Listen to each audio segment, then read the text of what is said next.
everybody. I'm Jeremy Fromm with Mercury Security, and welcome back to a special edition of the Mercury Minute. Today I'm sitting down with Jay Slaughterbeck with Minuteman Security. He's the CTO. He's been a longtime friend. Jay, really excited to have you here, and thanks for joining and doing this with me. Absolutely, Jeremy. It's always a pleasure to talk to you. I want to highlight Minuteman to start. I think that's really important for you to share the value that Minuteman brings to the industry. We're going to start there. I have a few questions about Minuteman in general. What makes Minuteman Security so valuable to the end users? Why do they call you? Why do they keep coming back? Why do they fall in love with you? First, I'd have to say the people. And I mean, from leadership all the way through the ranks. It's a wonderful group of people who really care about the work that they're performing. They care about their end users. They care about what they're doing. It's really special, and I'm proud to be a part of it. The other portion is what we often refer to as our superpower. And by superpower, I mean things that make us a true security integrator versus, like a security installer. Our ETS group, as we refer to it, which stands for Enterprise Security Technologies. And in that organization, we've got HMS team. It's sort of like a GSOC where we can handle monitoring or administration for users who don't have the resources or want to offload something like that. We've got a group that handles kitting where they'll put parts and pieces together, maybe burn-ins, pre-IP, so that we can easily ship out to subcontractors and things and maintain our level of standard. We've got a tech services group. We're not in the business of developing software, but our tech services group can write API level integrations or leverage webhooks and things like that to make disparate systems work together. Or if there's a requirement for custom reporting, those are things that we can offer our organizations. And we've also got an LPR and transit team where we're doing specializing in license plate recognition and transit for mass transportation, buses, trains, and things like that. So a lot of expertise there. And then lastly is what we call our PMO. And our PMO is used to leverage where we don't have brick and mortar offices, but organizations still want us to maintain the same level of standards. So that team it's kind of a virtual office. They've got relationships with like-minded partners throughout the globe. And again, the idea there is to issue a playbook and maintain a standard throughout an organization and understand their strategic initiatives and help them accomplish those initiatives. Hearing you talk about standards, I have a question about standards and how you maintain that I'll ask in a few minutes. But I think that's a critical component to delivering success to your customers. But you're doing so much more. I think when the industry or the world thinks of integrators, they pigeonhole them into guys rolling a truck, installing a reader at a door, and then moving on and never really touching that again until it breaks. And you're doing so much more, and you're delivering so many other services and value. And the fact that you have the ability to stand up a security operations center type environment for customers and help do monitoring, that's pretty impressive. Thank you. That's the difference to me. So Minuteman's been on a bit of a growth tear lately. There's been a handful of acquisitions. I think you came over to Minuteman through one of those acquisitions. Is that a continuous strategy for Minuteman? Should we be expecting more? We came over in September of 23. Felt like it was a good strategic fit with like-minded values and very little overlap. Since then, we've continued to bring other organizations on with the same sort of strategy. If it's an organization that we feel like is a good fit and feels a geographic gap for us, then absolutely we're open to that. So yeah, we're certainly in acquisition mode and looking for good organizations to join the Minuteman nation. Is there a geographic area that Minuteman focuses on? At this point, it's an East Coast strategy. At some point, obviously, we would begin to move west, but at this point, our primary focus is on the East Coast. So you mentioned standards a few minutes ago.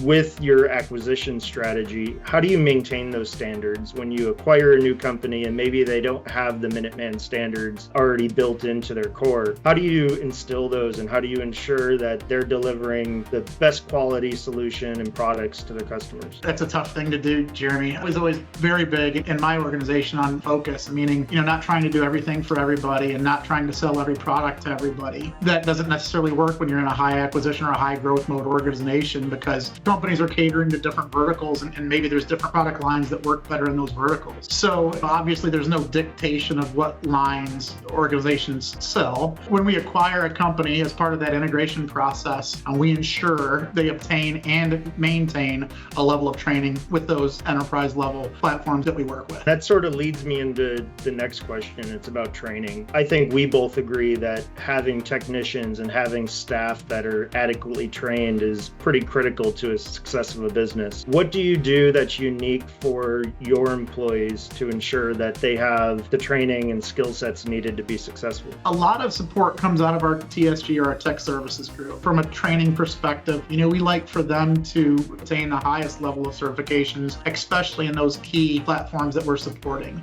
Mercury being a platform where there's a number of head ends that are utilizing it, with the exception of maybe landing an input or an output on a different point, they're understanding generally how Mercury works, so that certainly helps. Yeah, Mercury sort of allows that rinse and repeat. If you know how to install it for one platform, you know how to install it for 35 different platforms. We simplify that a bit for you. You're welcome. Yeah. If there's any end users out there who are looking for a new integration partner or somebody to support their system, either new or existing, if you had to give them the elevator pitch, what would you say? So you get 30 seconds, and that starts right now. First, ensure that you're working with a true integrator. We like to understand strategic initiatives and solve problems for organizations. Somebody that can be an extension of your organization, and again, understand those strategic initiatives and solve problems is what you should be looking for. We shouldn't be looking to integrate only cameras and card readers. We should be looking at your HRIS system, or even ServiceNow, for example. There's a whole plethora of integrations that can heighten your security, that can make your life easier, and ultimately even save you money. Understanding and offering just a good path for you to move forward, I think, is imperative when you're looking for an integrator, and an organization should be able to support that. Yeah, I think it's really about data and how we utilize that data to make other smarter decisions to automate or streamline or make you more efficient. And in the end, that saves you money. So security goes from being this cost center to now turning a profit or saving the company money. I couldn't agree more. Since I'm with Mercury, we probably have to ask a couple of questions about Mercury.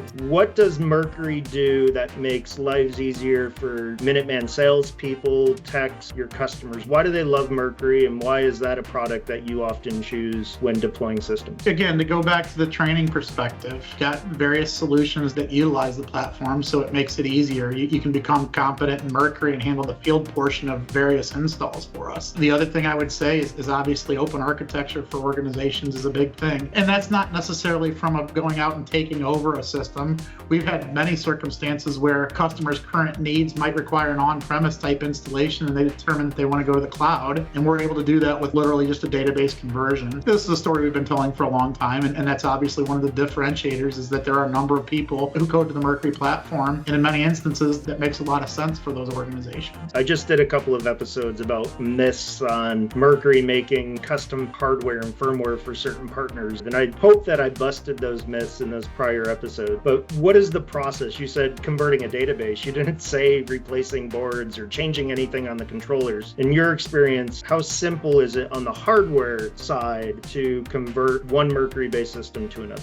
It's extremely simple. The most difficult part is obviously scrubbing the data and determining how the different applications would handle that data. The ability to convert an entire system, even an enterprise grade, without having a screwdriver in your tool belt, that certainly says something, I think. Great. That's all I'm going to ask on Mercury. Jay, you were super early to the OSDP game. You were really a trailblazer in my mind, because you were, I think, the first integrator that I worked with that adopted OSDP as a standard. And this was, I don't know, how many years ago was that? 10 years ago at this point? 2016. So 9 years ago? Nobody else was talking about it felt like. And you said, this is the way we're going. Being a trailblazer, I think all trailblazers catch a few arrows. I think you learned a lot. You probably fell down, you got up, brushed yourself off. Can you talk about that journey? And I want to know, if you had to do it all over again, would you do it different? Isn't that where we met, right? So I would say that maybe you're a trailblazer, because if it weren't for you, we probably would have never got there. If I had it to do over again, would we have done it? And yeah, it's the right thing to do for a number of reasons. Leveraging antiquated technology is never the organization that I've wanted to support, and that stands to be the case today.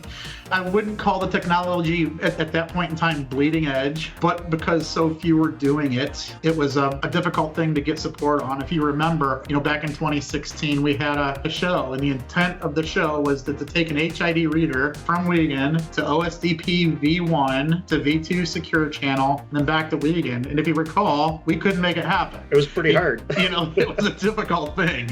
So we weren't able to make it happen back then, but our mind was made up. We had determined that it was the right thing to do. It was right for our customers. So we had to figure it out, and we had to support it. I remember instances where, there were firmware issues causing devices to fall offline. We've got got these things implemented not very close to our office or even a service tech. So what I would do different, I would have probably stuck with Weekend until we ensured that the bugs were worked out in close proximity of our office where we could support them more easily. I think the industry probably has you to thank for working out a lot of those bugs, because it seems like today things are much more stable. Is that your take, or do you still see challenges? No, it absolutely is. For those who are wanting to do the right thing today and implement it as a standard, it's going to be a much easier thing. Have you run into situations where weekend wiring hasn't worked? You know, back at that session in 2016, Tony from Cypress told us that OSDP will work on a wet string. I say a shoelace is what I say. So maybe I got that from Tony. I would say in most circumstances, as long as we're within, a reasonable length and there's not a lot of interference, then yeah, it's most typically okay for us.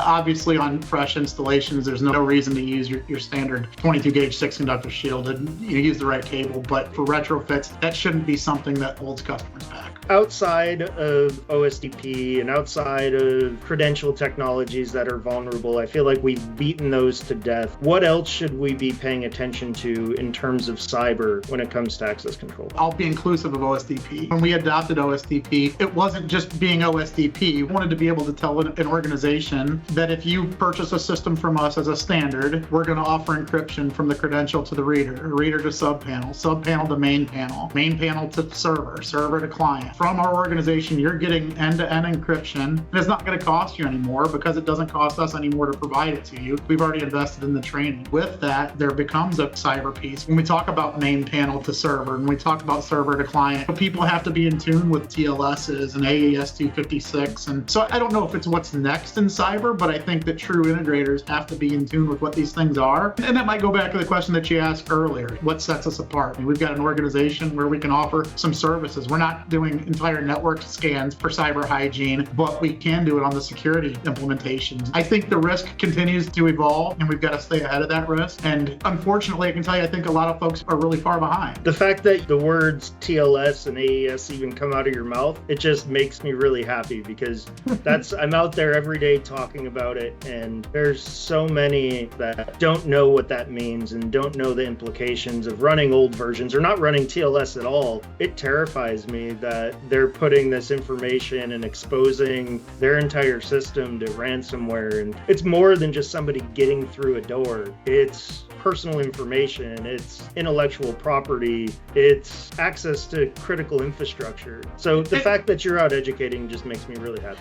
Let's talk about the future. If you had a crystal ball and you were to predict what the access control industry looks like in 5 to 10 years, does it look the same? Are we any different? Is there something new that people should start focusing on? I think it's convenient that we just sort of led into that. It very well could be the folks that aren't up to speed in educating on, or at least understanding what encryption and types of encryptions and stuff. I think with any luck, the entire industry doesn't become commoditized, which is a risk because systems are becoming easier to install. And again, I think that sets the true integrator or the true integration organization apart from those who aren't doing that. I mean, I think that 5 to 10 years is probably the time frame for that. We're going to do a lightning round where you get to answer with one, maybe a couple of words. Number one, what's the one word that you want people to use to describe Minuteman security? How about competent? Competent. Wonderful. Great. If there was something that you could ban from access control forever, what would it be? Mag locks, 125 kilohertz, weekend readers. What's the one thing within access control systems that needs improvement or needs to work better? Reporting. Okay. Final question, probably most important. If there are end users out there looking for a new partner on the integration side and they're interested in Minuteman, either for existing systems or maybe for a new project, who should they contact? How do they get a hold of you? Certainly happy to quarterback that. And while I won't be able to facilitate every need, I'll get people put in the right direction.